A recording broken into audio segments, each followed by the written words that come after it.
ပြောပြမယ်ဒါကတော့ဘာလဲဆိုတော့တစ်ဖက်ကဆက်လော်ဘီတွေစပေါ်မာတွေတီးစီကျွန်လို့ပြောတာဖြစ်တယ်အကယ်၍ကျွန်တော်ပြောတာမှားတယ်ဆိုရင်လည်းဝေဖန်ထောက်ပြလို့ရတယ်ဒါပေမဲ့မှန်ကန်နေဖို့တော့လိုအပ်ပါမယ်ပေါ့နော်ပထမဆုံးပြောရမယ်ဆိုရင်ဒီအနာသိန်းကျန်းဖက်စကောင်စီကဒီရွေးကောက်ပွဲအတူလုပ်ပြီးတော့တပတ်သားဖြစ်လာတဲ့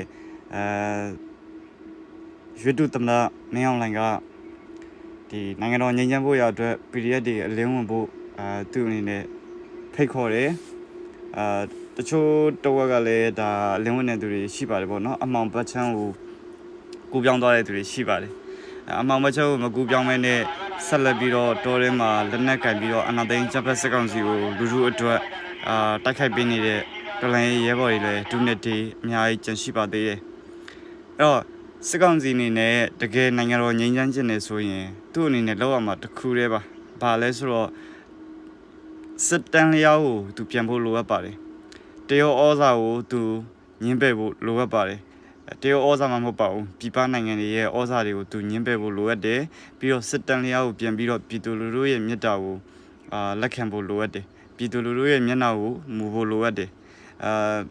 ငါကတော့လှုပ်ချင်အောင်လုပ်မယ်မင်းတို့ဟာငါခိုင်းသလိုလှုပ်ဆိုတဲ့ပုံစံမျိုးဆိုရင်တော့ကျွန်တော်တို့ပြည်တွင်းစစ်ကငြိမ်းချမ်းမှာမဟုတ်ပါဘူး